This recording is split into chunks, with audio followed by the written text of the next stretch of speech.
یہ وہ مہینہ ہے جس میں نازل ہوا قرآن، انزل فیہ القرآن۔ یہ لوح محفوظ سے اللہ کے نبی کے قلب پر نازل ہونا شروع ہوا ہے یہ قرآن رمضان میں۔ اور قرآن کی آمد کا مقصد کیا ہے؟ مقصد بھی بیان کیا، ھدی للناس، ہدایت ہے لوگوں کے واسطے۔ ہدایت کا کوئی راستہ قرآن کو چھوڑ کر نہیں مل سکتا۔ ہدایت کے جتنے راستے بھی ہیں وہ قرآن سے جا کر ملتے ہیں۔ ہدایت حدیث میں بھی ہے، حدیث بھی قرآن سے نکلتی ہے۔ ہدایت صحابہ میں بھی ہے، صحابہ قرآن سے جا کر ملتے ہیں۔ تابعین، تبع تابعین میں ہے، علماء میں ہے، وعظ میں ہے، نصیحت میں ہے۔ یہ تمام چیزوں کا منبع اور ان کا جو ان مشترک چیزوں کا جو مرکز ہے وہ قرآن ہے۔ قرآن سے ہٹ کر اگر کوئی بات ہوگی تو وہ ہدایت پہ مبنی کبھی نہیں ہو سکتی۔ اور قرآن نے ہدایت کو صرف بیان نہیں کیا، وَبَيِّنَاتٍ مِّنَ الْهُدَى وَالْفُرْقَانِ، دلیل روشن اور حق و باطل سے قرآن نے جدا کر دیا۔ دلیل کے ساتھ، زور سے، سمجھا کر، بجھا کر، مثالوں کے ذریعے حق و باطل سے اللہ نے جدا کیا ہے۔ اب قرآن کے آنے کے بعد بھی کوئی یہ کہے کہ مجھے حق سمجھ نہیں آیا، باطل کی سمجھ نہیں آتی، قرآن کی موجودگی میں کوئی یہ سوال کرے کہ مجھے دلائل نہیں ملے ہیں اللہ کی وحدانیت کے، محمد الرسول اللہ کی شریعت کے، صحابہ کے معیار حق ہونے کے، مجھے دین کے حق ہونے کی کوئی دلیل نہیں ملی ہے، تو وہ جھوٹ بولتا ہے۔ فرمایا کہ ایک مثال سمجھے، ہم نے رمضان المبارک کا حکم دیا ہے، تم کو پہلے بھی لوگوں کو دیا تھا، کما کتب علی الذین من قبلکم، ان پر بھی فرض کیے تھے روزے، چند دنوں کی گنتی ہے۔ تو فرمایا فمن شہد منکم الشہر فلیصم، جو اس مہینے کو پائے تم میں سے وہ ضرور اس مہینے کے روزے رکھے۔ ومن کان مریضا، اور جو کوئی بیمار ہو، او علی سفر، یا مسافر ہو، فعدۃ من ایام اخر، تو اس کو گنتی پوری کرنی چاہیے اور دنوں میں۔ رمضان کے علاوہ جو بعد میں عید کے بعد اور دن آتے ہیں دوسرے رمضان تک درمیان میں، ان میں وہ جتنے روزے اس سے قضا ہوئے ہیں بیماری کی وجہ سے یا سفر کی وجہ سے، اس کو وہ کیا کرے۔ اب یہاں پر لوگوں نے اپنا دین بنا لیا، انتہائی بیمار ہیں، پانی کی کمی ہے، ڈی ہائیڈریشن ہو گئی ہے، چکر آ رہے ہیں، گر رہا ہے، اسپتال میں داخل ہے، روزہ دجی، روزہ نماز، سفر میں جا رہا ہے، 100 کلومیٹر سے 85 کلومیٹر سے آگے ہے، گرمی ہے، تکلیف ہے، پریشانی ہے، ڈرائیور ہے، اس کے ساتھ بس کے اندر 50-60 سواریاں ہیں، ایکسیڈنٹ کر دے گا، سب کو مار دے گا، لیکن روزہ افطار نہیں کروں گا۔ کیوں؟ بس گرمی تھی، سو گیا تھا، نیند آ گئی تھی، پانی نہیں پیا تھا میں نے، مجھے نشہ تھا، میں وہ سگریٹ نسوار نہیں کی تھی، گاڑی ماری۔ جب شریعت نے ایک راستہ بتایا ہے کہ مریض اور مسافر کے لیے دوسرے دنوں میں گنتی پوری کر لینی چاہیے، اور یہ روشن دلیل ہے، ہدایت ہے، تو تم نے اب ہدایت اپنے دل سے کیوں لی؟ لوگوں کی بات کیوں مانی؟ تم نے قرآن سے ہدایت نہ لی، اس کا انجام یہ ہوا کہ تم خود بھی گئے اور ساتھ میں تم نے پورے لوگوں کو بھی تباہ کیا۔ فرمایا کہ روزے کا مقصد کو تم پر ہم نے مشکلات نہیں ڈالنی کہ تم بھوک پیاس سے مرو۔ یرید اللہ بکم الیسر، اللہ تم پر آسانی چاہتا ہے، ولا یرید بکم العسر، اور تم پر دشواری اور پریشانی نہیں چاہتا۔ سفر جتنا بھی قریب ہو، آسان ہو، جہازوں میں بھی ہو، گاڑیوں میں بھی ہو، لیکن سفر سفر ہوتا ہے۔ گھر کا ماحول، بازار کا ماحول، سفر کا ماحول فرق ہوتا ہے، اس میں ہر چیز دوسرے کی مرضی کی ہوتی ہے، اپنی مرضی سے آدمی کچھ بھی نہیں کر سکتا۔ گاڑی میں تو آپ اپنی مرضی سے نماز بھی نہیں پڑھ سکتے اگر ڈرائیور گاڑی کھڑی نہ کرے. تو خیال کرنا چاہیے اور علماء سے پوچھ کر اس رمضان کو گزارنا چاہیے کہ مریضوں کے لیے، لوگ شوگر کے مریض ہیں، بلڈ پریشر کے مریض ہیں، سر درد کے مریض ہیں، پیٹ درد کے مریض ہیں، ڈی ہائیڈریشن کے مریض ہیں، کمزور ہیں، تو انہیں آ کر اپنے حالات علماء کے سامنے بیان کرنے چاہیے اور ان کے مشورے کے ساتھ یا سفر پر جانے سے پہلے کہ ہم نے کتنے کلومیٹر جانا ہے، کیا کرنا ہے، تو وہ اس کے مشورے سے آگے اس رمضان کو رکھیں. وَلِتُكْمِلُوا الْعِدَّةَ، یہ جو آسانی رکھی گئی ہے اس کا مقصد یہ کہ تمہارے اوپر معاف کر دیا گیا یہ نہیں. جب تم واپس لوٹ کر سفر سے آؤ گے، مرض سے تمہیں صحت مل جائے گی تو تم کیا کرو گے؟ اس گنتی کو پورے کرو گے. وَلِتُكَبِّرُوا اللَّهَ عَلَى مَا هَدَاكُمْ، اور بڑائی بیان کرو اللہ کی اس بات پر کہ تم کو ہدایت دے دی، ایسی بات بتائی کہ تمہاری پریشانی کو آسانی میں بدل دیا. اس پر اللہ کا شکر ادا کرنا چاہیے. اتا سو تبوگی الاڑے نا بڑا روزم چاپری خیدا بیماری خورازی سفرون خو پکے گورو لکتو کا خلق فا واغانو بے خبان اتنل اس کو جازو نے جوڑ سلو لکدا اللہ و رسول تقبل خبر خیچی لکتا سو خدا خبر پتہ نہیں ہو حضو پکے دے یو ابن سینا راغلے ما باتوری ما وَلَعَلَّكُمْ تَشْكُرُونَ، اور تم اللہ کا احسان مانو، اس کا شکر ادا کرو کہ اس نے تمہارے ساتھ یہ آسانی کی ہے. اور اے رسول صلی اللہ علیہ وسلم، اذا سألك عبادی عنی فإنی قریب، جب تجھ سے پوچھے کہ عنی میرے بارے میں کہ اللہ کو ملنا ہے کہاں ملے گا، فرمایا میں تو تمہارے قریب رہتا ہوں. مجھے جانے کے لیے کسی گاڑی کو بک کرنے کی ضرورت نہیں ہے، کہیں ڈالی لے جانے کی ضرورت نہیں ہے، کہیں کوئی بکرا لے جانے کی ضرورت نہیں ہے، کہیں سفر پر جانے کی، پہاڑوں پر چڑھنے کی ضرورت نہیں ہے، کوئی چادریں لے جانے کی کوئی ضرورت نہیں ہے، دیوے بالنے کی ضرورت نہیں ہے، ڈنڈے اٹھانے کی نہیں ہے. انی قریب، میں تو تمہارے قریب رہتا ہوں. وَنَحْنُ أَقْرَبُ إِلَيْهِ مِنْ حَبْلِ الْوَرِيدِ، میں تو تمہاری شارک سے بھی زیادہ قریب ہوں. اجیب دعوت الداعِ اذا دعان، اور قبول کرتا ہوں دعا مانگنے والے کی دعا کو جب وہ مجھ سے دعا مانگتا ہے. تو مجھ سے مانگا کرو. فَلْيَسْتَجِيبُوا لِي، میرا حکم مانو، میری بات مانو. وَلْيُؤْمِنُوا بِي، اور یقین کرو میری بات پر. لَعَلَّهُمْ يَرْشُدُونَ، تاکہ نیک راستے پر تم آ جاؤ، صحیح راستے کو انتخاب کرو.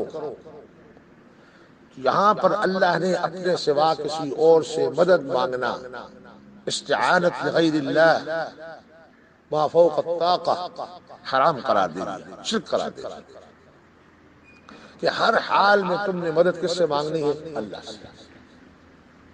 یہ جو ہم ایک دوسرے سے کہتے ہیں یہ لاؤ بازار سے، وہ لاؤ، یہ چیزیں لا دو، یہ وسیلے کے اعتبار سے تو صحیح ہے، اور حقیقت کے اعتبار سے ہر چیز کا کام کرنے والا اللہ ہے. اب آپ جا رہے ہیں گاڑی میں، تو اب آپ کہیں اے اللہ میری اس گاڑی کو اپنی منزل مقصود تک آسانی سے پہنچا دیں. اب گاڑی تو ڈرائیور چلا رہے ہیں، وہ وہاں پر آپ تک پہنچائے گا، تو آپ کہیں اے ڈرائیور میری گاڑی کو وہاں پر پہنچا دو. ڈرائیور نہیں پہنچا سکتا، اسے تو خود معلوم ہے کہ اگلے لمحے کیا ہونے والا ہے. ہر حالت میں مدد کس سے مانگنی ہے؟ اللہ سے. اور آگے فرمایا کہ ایک وقت ایسا تھا کہ جب روزے کا حکم شروع ہوا تو روزہ دو چیزوں سے بند ہوتا تھا، ایک تو صبح کی اذان کے بعد اور ایک سونے کے ساتھ. آدمی سو جاتا تھا، عشاء کے بعد کسی وقت بھی سو گیا، اس کے بعد جاگا تو کچھ کھا پی نہیں سکتا، روزہ بند. ایک. دوسرا حکم یہ تھا کہ کوئی آدمی اپنی حلال بیویوں کے پاس نہیں جاتا تھا، وہ حرام ہو جاتی تھی سونے کے بعد یا روزے کی حالت میں. رات کو بھی جاگ رہا ہے، کھا پی رہا ہے رات کو، لیکن رات کو اپنی بیوی کے پاس نہیں جا سکتا. پورے مہینے میں یہ حکم تھا، دن کو نہ رات کو بند، اجازت نہیں ہے. اور اول شب کی رمضان میں کھانے پینے اور عورتوں کے پاس جانے کی اجازت تھی. یہ تھا جب تک تم جاگ رہے ہو تم بیوی کے پاس بھی جا سکتے ہو اور تم کھا پی بھی سکتے ہو، مگر سو جانے کے بعد اب نہ تم کھا سکتے ہو نہ بیویوں کے پاس جا سکتے ہو. یہ ممانعت ہو گئی. صحابہ کرام میں سے بعض لوگ سوئے اور اٹھے تو ظاہر ہے کہ ان کی بیویاں بھی وہاں تھی، چار چار بھی تھی، تین تین بھی تھی، دو دو بھی تھی، زیادہ تھی. اور ان کی بیویاں ہماری لوگ بیویوں کی طرح تھی بھی نہیں، بہت زیادہ اپنے خاوند کا خیال کرنے والی، وَلَا يُبْدِينَ زِينَتَهُنَّ إِلَّا لِبُعُولَتِهِنَّ، اور اپنے خاوندوں کے لیے زیب و زینت بنانے والی۔ تو ظاہر ہے کہ جب اللہ نے ان کے لیے حلال بھی کی تھی اور بیویاں بھی تھی ان کے پاس آتی تھی، اب اللہ نے ان کو ممانعت کر دی کہ ان کے پاس نہیں جانا، تو وہ برداشت نہ کر سکے۔ سونے کے بعد عورتوں سے قربت انہوں نے کر ڈالی کچھ صحابہ نے، اور پھر وہ آپ صلی اللہ علیہ وسلم کی خدمت میں آئے اور اپنے قصور کا اعتراف کیا کہ دیکھیں وہاں کوئی نہیں تھا، اللہ تھے اور ہم تھے، رات کا وقت تھا، لیکن اب ہم اعتراف کرتے ہیں کہ یہ جرم ہم سے ہوا ہے کہ ہم نے سونے کے بعد اپنی بیویوں کے ساتھ ہم نے ملاقات کی ہے، مباشرت کر لی ہے ان سے، اب ہم کیا کریں؟ اور ندامت کا اظہار کیا اور توبہ بھی کی۔ تو ان کے سوال پر اللہ کے نبی تو خاموش رہے کہ اللہ کا حکم تھا، تم نے خلاف ورزی کر دی، اب کیا ہوگا؟ اب اللہ کا حکم آئے تو تمہیں کچھ بتائے۔ تو اللہ تعالیٰ نے یہ آیات نازل کر کے صحابہ کرام رضوان اللہ علیہم اجمعین کو تسلی دی اور اپنی محبت کا ان کے ساتھ اظہار فرمایا، اور فرمایا کہ جو سابق حکم تھا ہم اس کو منسوخ کرتے ہیں تمہارے لیے، کہ تم لوگ اپنی حلال بیویوں کو دیکھ کر برداشت نہیں کر سکتے اور تم چاہتے ہو کہ ہم ان سے ملیں اور یہ فطرتی تقاضے پورے کریں، لہٰذا یہ جو تمہارا تقاضا تھا پورا کرنے کا اور ہم نے منع کر دیا تھا، اب اس کی ہم اجازت دیتے ہیں اور تمہارے لیے ان عورتوں کو حلال کر دیتے ہیں۔ یہ آیت ہے، فرمایا احل لکم لیلۃ الصیام الرفث الی نسائکم، حلال ہوا ہے تم پر روزے کی رات میں بے حجاب ہونا، ملنا اپنی عورتوں سے۔ پہلے ہم نے تمہیں منع کر دیا تھا لیکن اب ہم تمہیں اجازت دیتے ہیں کہ تم سو کر اگر اٹھو بھی، کھاؤ پیو بھی اور اپنی بیویوں کے ساتھ ملو بھی۔ ہن لباس لکم، وہ تمہاری قمیض اور پوشاکیں ہیں، تمہارا ستر ہیں، وَأَنْتُمْ لِبَاسٌ لَهُنْ، اور تم ان کے لیے پوشاک ہو۔ عَلِمَ اللَّهُ أَنَّكُمْ كُنْتُمْ تَخْتَانُونَ أَنفُسَكُمْ، اللہ کو معلوم ہے کہ تم اپنی جانوں کے ساتھ خیانت کر رہے تھے۔ تم خیانت کرتے تھے تو اپنی جانوں سے کر رہے تھے، اپنے لیے نقصان کر رہے تھے، اللہ کا حکم تو تھا، لیکن چونکہ آپ میرے نبی کے صحابہ ہیں، آپ نے ہجرت بھی کی ہے، مارے بھی کھائی ہیں، قربانیاں بھی دی ہیں، اب ہم ساری قربانیاں تو آپ سے کروائیں گے مگر یہ قربانی معاف ہے۔ فتاب علیکم، ہم نے تمہاری توبہ قبول کر لی اور تمہیں معاف کر دیا، وعفا عنکم، اور درگزر کر دیا ہم نے تمہاری ان باتوں سے، اگر تمہارے سے یہ کام ہو گیا ہے کوئی بات نہیں، ہم نے توبہ کر لی اور درگزر کر دیا۔ لیکن یہ نہیں کہا کہ اب تو تم نے یہ کیا ہے آئندہ نہ کرنا، بلکہ فرمایا فالآن باشروہن وابتغوا ما كتب اللہ لکم، اب تو ہماری طرف سے تمہیں حکم ہے، سہولت بھی یہی ہے کہ اب تم جاؤ اپنی عورتوں سے ملو اور طلب کرو اللہ نے جو تمہارے مقدر میں لکھ دیا ہے، کیا؟ اولاد۔ تو دیکھیں کتنی اللہ نے مہربانی فرمائی ہے صحابہ کے ساتھ اور صحابہ کی وجہ سے قیامت تک آنے والے پورے مسلمانوں کے ساتھ۔ وَقُلُوا وَاشْرَبُوا، اب کھاؤ پیو اور اپنی عورتوں سے رات کو ملو، حَتَّى يَتَبَيَّنَ لَكُمُ الْخَيْطُ الْأَبْيَضُ مِنَ الْخَيْطِ الْأَسْوَدِ مِنَ الْفَجْرِ، یہاں تک کہ صاف تم کو نظر آئے دھاری صبح سفیدی اور جدا ہو جائے وہ دھاری سیاہ سے۔ ثم اتم الصیام الی اللیل، اور جب فجر کا وقت ہو جائے تو اس کے بعد اب تم نے کیا کرنا ہے، اذان کے ساتھ بند نہیں ہوتا، یہ داری کی بات ہوتی ہے کہ صبح صادق ہو جائے، اب تم پورا کرو روزہ رات تک، رات سے مراد مغرب۔ وَلَا تُبَاشِرُوهُنَّ وَأَنْتُمْ عَاكِفُونَ فِي الْمَسَاجِدِ، ہاں اگر تم مسجد میں جو پچھلے دنوں میں اعتکاف میں بیٹھتے ہو یا پورے رمضان میں بیٹھنا چاہتے ہو یا پچھلے 10 دنوں میں اعتکاف کرتے ہو تو اب تم اعتکاف کی صورت میں گھر جا کر بیویوں سے نہیں ملو گے۔ اگر بیویاں مسجد میں بھی آتی ہے کھانا دینے کے لیے تو پھر تمہیں ان سے ملاقات کی اجازت نہیں ہے۔ تلک حدود اللہ، یہ اللہ کی بندی ہوئی حدود اور پابندیاں ہیں، فلا تقربوها، ان کے قریب مت جانا، بس اس کو مانو۔ کذالک یبین اللہ آیاتہ للناس، اس طرح اللہ بیان فرماتے ہیں اپنی آیتیں لوگوں کے لیے، ہم نے یہ بات بیان کی ہے۔ لوگ کہتے ہیں دا خبر مکو ہوئی، اللہ وہی دا خبر خلق العباد دی، دا خبر خود دی خلق العبارہ، یہ تو ہے ہی لوگوں کے لیے۔ تو لوگ کہتے ہیں ایسی باتیں بیان نہیں کرنی چاہیے، نماز کی بات کریں، روزے کی بات کریں بس، اور حج کی بات کریں اور زکوٰۃ خیرات کی، ایک جہاد کی بات بالکل نہ کریں، پردے کی نہ کریں، اور قوم لوط کا جو عمل شروع ہے اس کے مطابق کوئی بات نہ کریں، اور یہ عورتوں کے بارے میں بات نہ کریں، یہ پردے میں رکھیں۔ اللہ نے فرمایا یبین اللہ آیاتہ للناس، ہم نے تو یہ آیتیں بیان ہی کی لوگوں کے واسطے کی ہے، لعلہم یتقون، کہ وہ ان باتوں سے بچے رہیں، جو ہمارے حکم ہے اس کے مطابق عمل کریں۔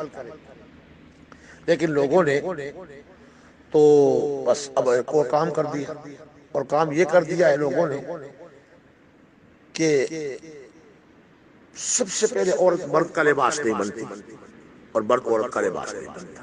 جو عورت جا کر گھروں کے اندر کہتی ہے زما خاوند دا سے ہو، دا سے ہو، دا سے ہو، دا سے ہو، دا سے ہو، میرا خاوند یہ کرتا ہے، کھانا نہیں لا کے دیتا، یہ نہیں کرتا، وہ نہیں کرتا، اور مجھے جو ہے نا ٹائلیں لگا کر نہیں دیتا، سونا بنا کر نہیں دیتا، ٹچ موبائل خرید کے نہیں دیتا، مجھے گھمانے کے لیے لے کر نہیں جاتا، وہ لوگ تو دیتے ہیں، یہ لباس اتار رہے ہیں اپنے خاوند کا، اور وہ کہتا ہے زما خزلے و نہیں دا، یہ پاگل ہے، دا صحیح نہ دا، یہ صحیح نہیں، دے مخ صحیح نہیں ہے، اس کا موشی نہیں ہے، دینے دا مسواق کولو چلنا وردی، اس دے مخ نے بوئی را دی، دا بے اخلاق دا، وہ اس کے کپڑے اتارتا ہے۔ جب عورت کپڑے اتارے گی تو مرد بھی اتارے گا۔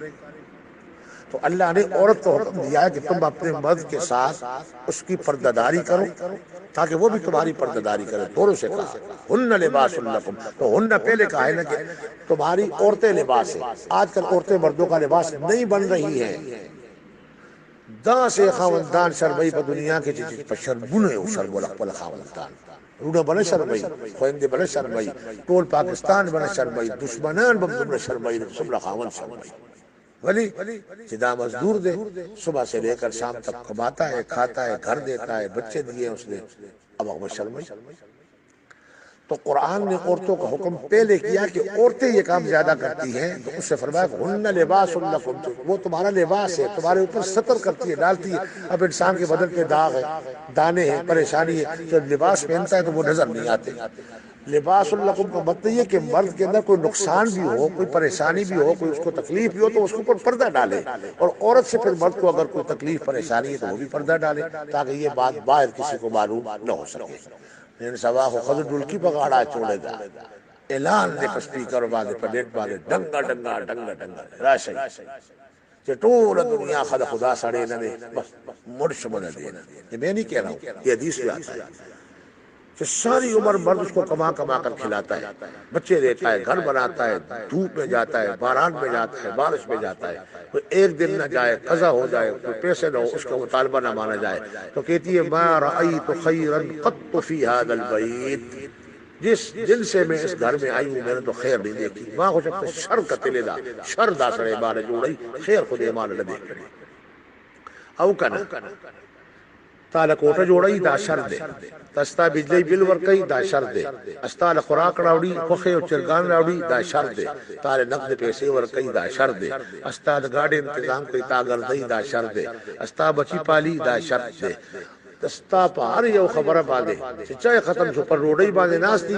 الگ شاب چائے ختم شو پتی ختم شو پیاز ختم شو غریب روڑی پر نین پریدی اور تال راوڑی کہتی میں اس گھر میں کوئی۔ جب عورت یہ بات کرتی ہے اللہ کے نبی نے فرمایا جنت تو دور کی بات ہے، دور ڈھیر لے خبر ادا، ایسی عورت تو جنت کی خوشبو بھی نہیں سونگ سکتی۔ خوشبو میرے عزیز دوستوں، عورت ایک لباس ہے اور مرد اس کا لباس ہے۔ تو یہ قرآن نے فرمایا زبین اللہ آیاتہ للناس، یہ باتیں ہم لوگوں کے لیے بیان کرتے ہیں کہ لوگوں کو بتاؤ، ان سے چھپاؤ نہیں، تاکہ وہ بچے ان کاموں سے جو وہ کر رہے ہیں، یہ غلط کام ہے۔ یہ کیا ہے؟ یہ غلط کام کر رہے ہیں۔ استابوز سعیدہ روجہ خدا پردد خدا و دست خدے چاردام کے خدے منو سبقتم خوائے تسبیح پھکے خدا خاون پا حق کے خرابے ارسلار خراب تو داغا لباس دے چکم خزد خامند لباس تے اگر خزد سنگا ہوئی جو عورت مرد کی برائی کرتی ہے وہ عورت کیسی ہوگی؟ وہ عورت نہیں ہے، پر نما دے خزدہ، لیکن اللہ کو اس کو عورت ماننے کے لیے تیار نہیں ہے۔ اللہ اس عورت کو عورت مانتے ہیں لاغی خزدہ خزہ وہی جو لباس بنے، اور وہ مرد ہوتا ہے جو لباس بنے۔